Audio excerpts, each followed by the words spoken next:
Welcome back to When Harry Met Board Games. We feed our people with relatable content, and our victory condition is your satisfaction. I'm Harry, and today we have another playthrough and review. Today I'm going to be playing through and reviewing this game right here, Run, a dangerously simple game of collaboration and retribution. Full disclaimer, this is a paid playthrough and review. For more information on the game, check in the description box down below for details and a link. And this is what Run looks like set up. Run is a cooperative escape survival type game for 1 to 8 players, estimated game length of 15 to 45 minutes, and a recommended age of 6 and older. And here in the center of the table we have the board here, and this is basically kind of like a track that players are going to be trying to go through as quickly as possible before they are overcome by the imminent peril.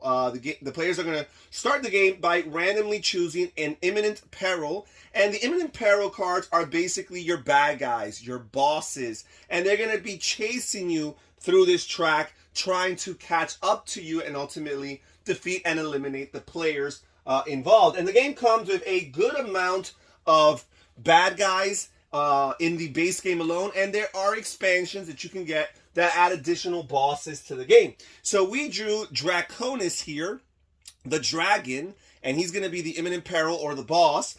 And we're going to grab this red pawn, and the red pawn is going to represent this imminent peril, this boss. And there is this delay track right here, which consists of 5 spaces. And the different bosses are going to be placed on a different spot on that delay track. And in this case here, it tells us that for Draconis the dragon, we have a delay of 4 rounds. So we put him on the 4th spot on that track. That basically means that the players are going to have a 4-round head start before Draconis the dragon begins to chase them down. The players are each going to grab a pawn in the color of their choice, and each pawn is going to represent that individual player. And they're going to each place it on the starting space here on the track. And then the players are going to randomly or arbitrarily, if they so decide, choose their character. Each player is going to have a specific character with a unique special ability. So I drew here, for the purposes of this video, I'm going to be simulating a 3-player experience. Again, you can play anywhere from 1 to 8 players. And here we've got Trajek the warrior here. We have Mira the priest.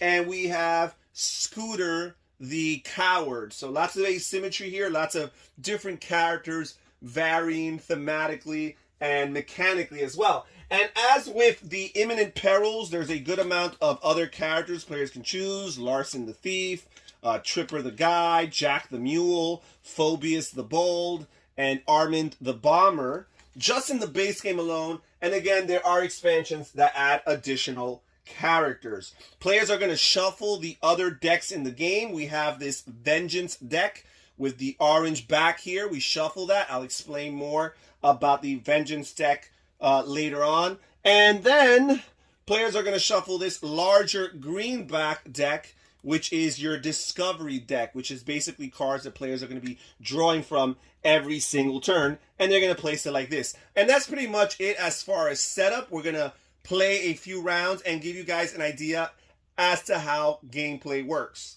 So players begin the game by either randomly or arbitrarily deciding who will be the starting player. There will be no change in the starting player going forward. And then play will proceed clockwise. The rulebook recommends that the person most likely to outrun or outlive a zombie should be going first. So for the purpose of this video, we're going to start with Trajek the warrior, and we're going to work our way down towards the right as far as the turn order is concerned. So before we go with Trajek, we should get familiar with his character card and his special abilities. So he has the active ability, which he can use anytime according to the parentheses here. The card is going to tell you not only what your ability is, but when it's triggered. This is an anytime ability. You may roll a die to aid allies who are falling to peril. So in other words, when this peril token here starts advancing down the track, representing Draconis the dragon, and it overtakes an opponent, catches up to them, and eliminates them, This is going to allow you to roll a die to aid allies who are about to fall to peril. If you roll a 1 to 2, the allies place 2 spaces ahead of peril. So it basically gives them a little bit of a head start, and hopefully that'll be enough. If you roll a 3, 4, 5, or 6, the ally fails to escape and perishes. So as you can see, even though it's a really cool power, you're more likely to fail at it than not. You have a 2 out of 3 chance of failing. So that's Tragic the Warrior's power. So now we're going to move on to Tragic's turn. And the first thing a player does in a turn is they draw the top card from the Discovery deck and see if they have to resolve it or if they can store it as an item for their hero, for their character. And here we have this expendable gear. It's a use, store, or discard option. Some cards will say play immediately, and that's basically it. You just resolve whatever that card triggers right then and right there. There is no storing it. But things like this, these kind of items, you can store them with your character, and your character can store up to 2 items at a time. Going forward, you're going to have to either use them or discard them if you want to replace them with a new item that you've discovered. And here it says Nefarious Intent. It has a single use effect. You may either steal an ally's gear or force an ally to fall back -1 space. So this is not necessarily a nice thing to do to your allies here. So this could be helpful in the variant. There is a traitor variant in this game. We're not playing with a traitor variant right now, but there is a traitor variant in this game. And this could make things more interesting for that mode of play.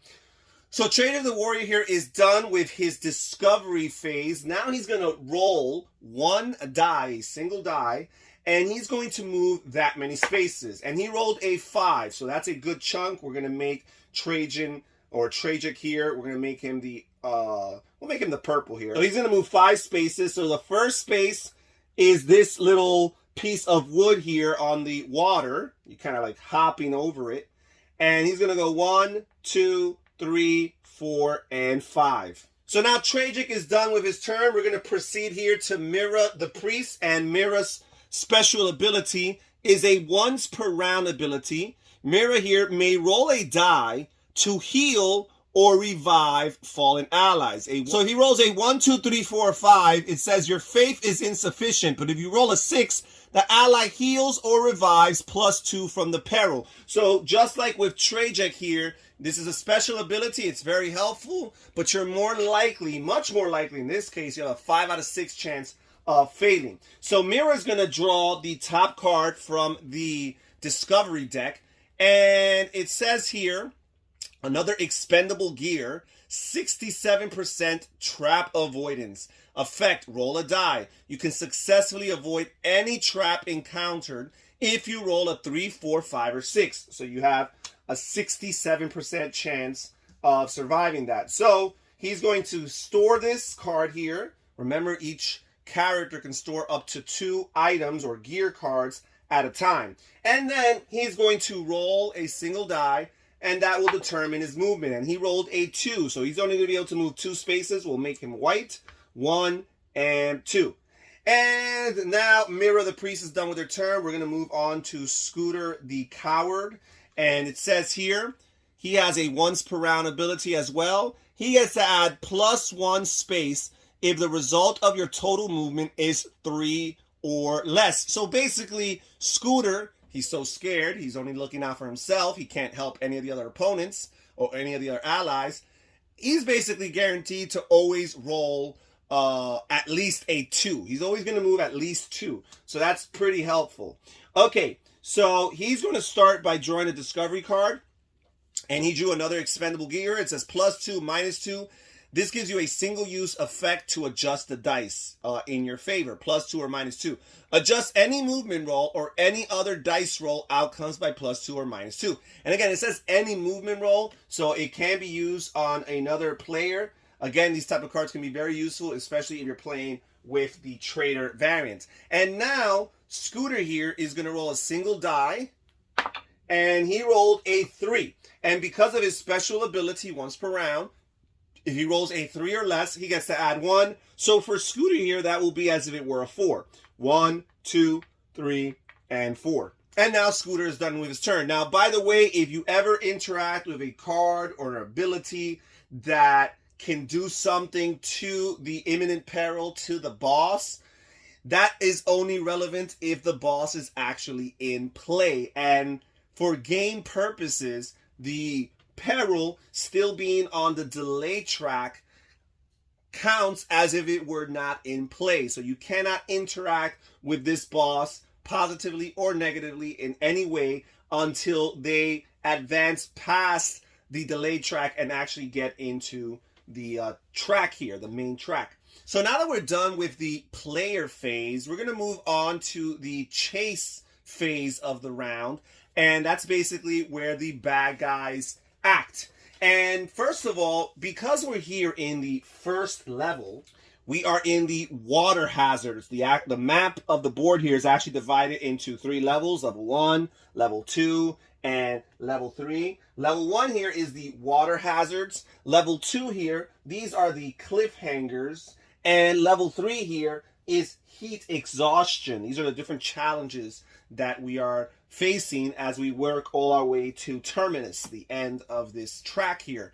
The challenge here in the water hazards is that when we do the chase round, each player is going to roll a die, and based on what happens, it's going to represent the challenges of the creatures of the depth who are trying to reach out and basically pull back the players, right? So each player is going to roll a die, and depending on what they roll, that's going to determine what happens. So we rolled a 4 for Tragic here, and on a roll of a 3 to 4, absolutely nothing happens. The player doesn't move, they stay as they are. We're going to roll for Mira the Priest here, and Mira rolled a 1. And on a roll of a 1 or a 2, the players must retreat 1 spot. So that's terrible for Mira, because Mira was already the furthest back, and now they lost some progress. And now we're going to play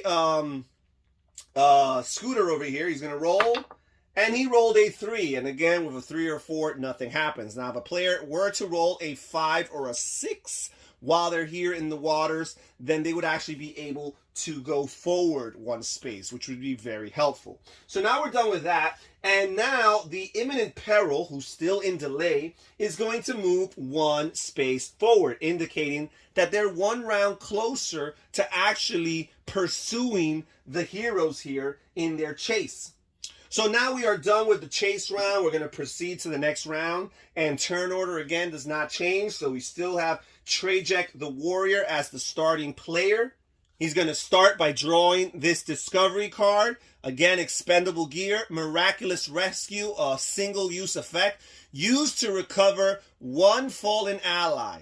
Ally then resumes play +2 ahead of the peril. So this is great because this is basically a guaranteed successful rescue, and the ally would be able to advance too. So we're going to place that right there.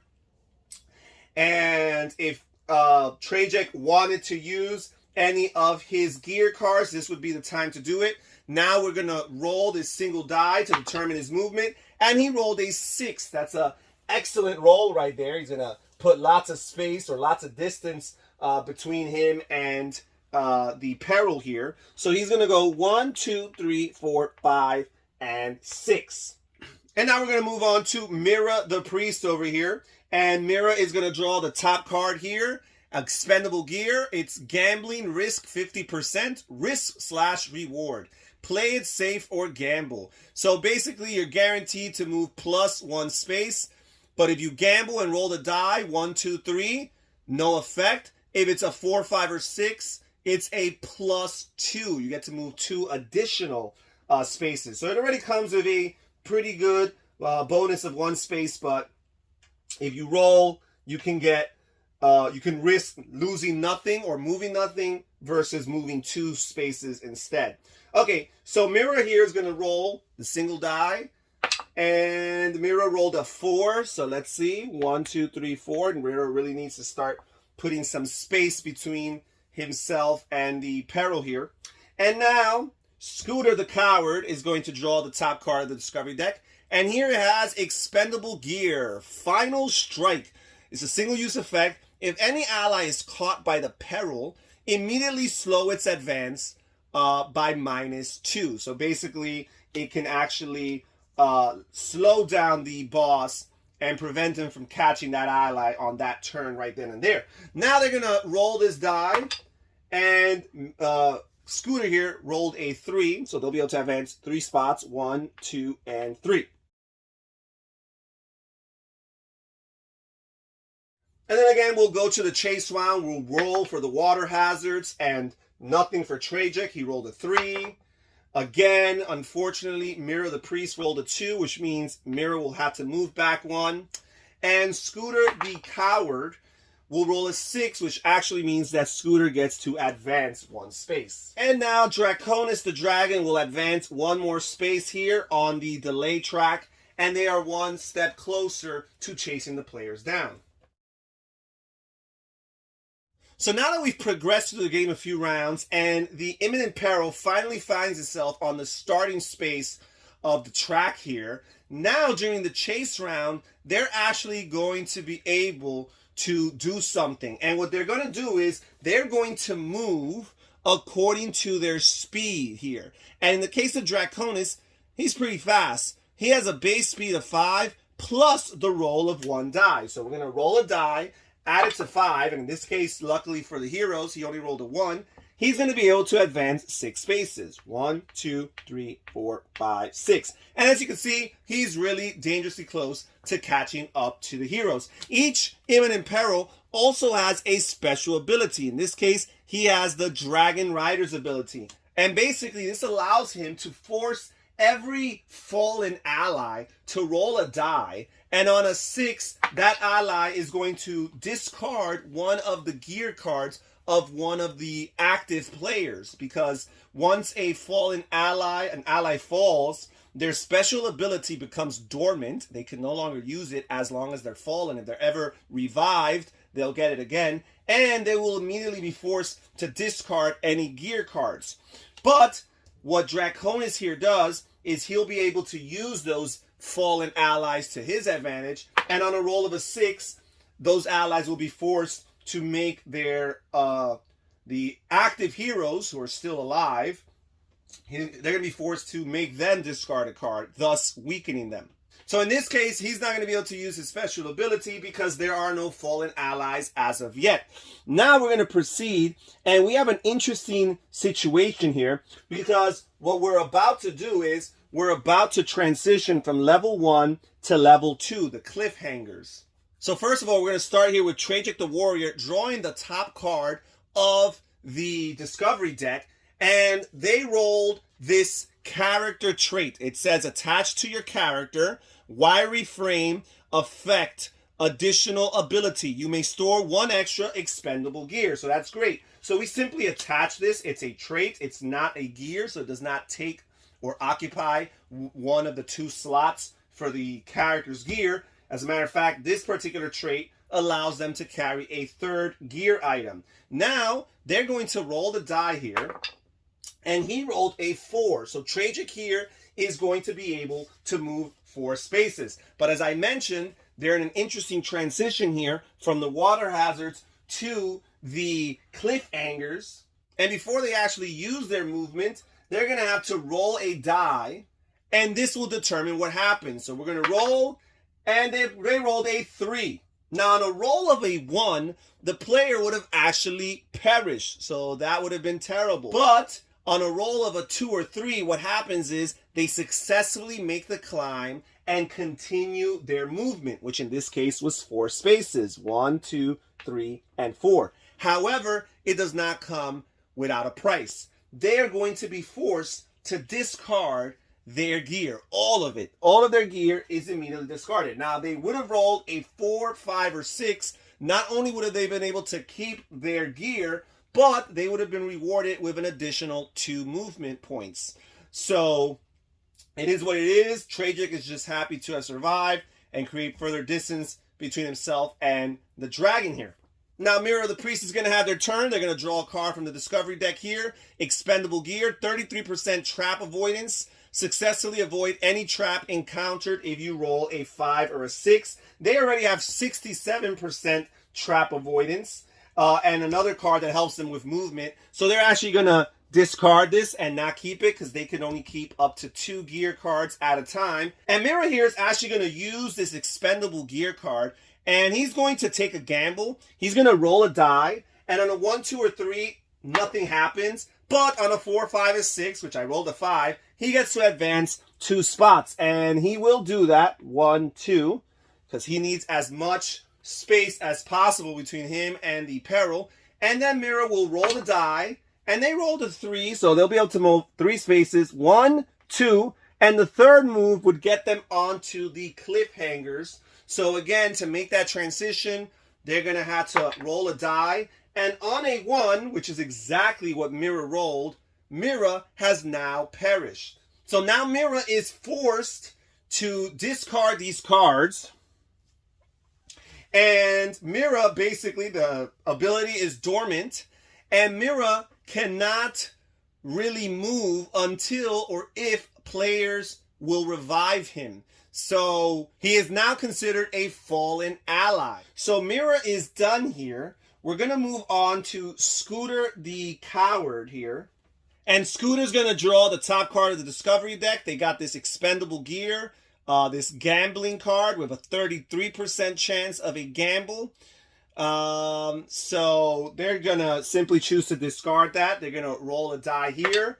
And they rolled a 6. And now they got to make the jump into level 2. So they're going to roll. And they rolled a 4, which means they'll be able to keep their gear, plus they'll be rewarded an additional 2 movements. So that's 2, 3, 4, 5, 6, plus an additional 1, 2. And now all of a sudden, Scooter the Coward is the furthest advance. Now we move on to the chase phase of the game. And Draconis here is going to move 5 spaces plus the roll of a die, which in this case, he rolled a 6. So that's 11 spaces. 1, 2, 3, 4, 5, 6, 7, 8, 9, 10, 11. All caught up to Mira the Priest here, who now serves as a fallen ally. And now Draconis here will be able to use the Dragon Rider ability. And on a roll of a 6, Mira will have to discard a gear item or a card from one of the allies. But we rolled a 5, so that is irrelevant.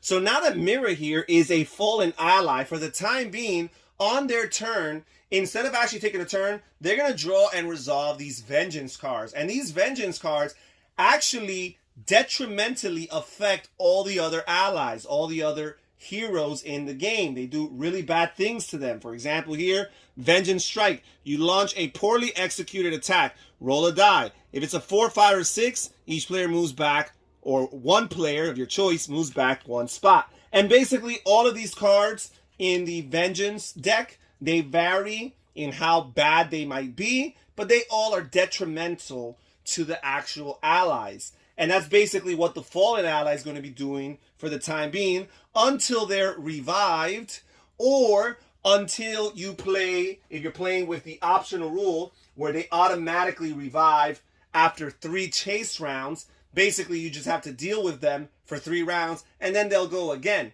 There'll be an active player that could actually move away from the enemy once again. But you want to keep your allies alive, because the more fallen allies, the more of these vengeance cards that the active heroes are still going to have to deal with. And this is pretty much the gist of Run. Players are going to continue advancing through the track. Once they make it to level 3, they've got to deal with heat exhaustion. If they, for whatever reason, roll a 1 as movement in this location, it's going to be as if they perish. It will cause them to perish. And they're going to keep on trying to advance, avoiding the imminent peril, and trying to make it to the exit here, Terminus, before they are caught by the evil peril. And this is how the game plays. This game is, as the box says, a very simple game, a dangerously simple game. Rules are very simple. It's, in essence, it's a roll and move game, which roll and move games can be controversial, but at the same time, very familiar to most people. Everybody out there has at one point played a roll and move game, and there are some ways of mitigating the roll. Yes, you have a single die here, which keeps the range pretty predictable, anywhere from 1 through 6. But you also have the character special abilities that could sometime come into play. And you also have the discovery deck, in particular the gear items and other cards that can help you mitigate this luck of the roll. The game does come with a good amount of variety as far as the bosses and the characters, as I mentioned. They also have these 2 expansions, the Civil Warfare and the Villains and Vigilance expansion, that add lots of content and other additional features of gameplay for those who are interested. But if you do not mind the roll and move mechanism, in particular for young children, the box says here for 6 and older, and are looking for a roll and move game with variable player powers and some additional options for dice mitigation, then this is a game that you should look into. Check in the description box down below again for details and a link. And that's it for today's video. Thank you so much for joining us here when Harry Met Board Games. This is Harry saying take care everybody, stay safe, stay healthy, and have fun gaming. Bye bye.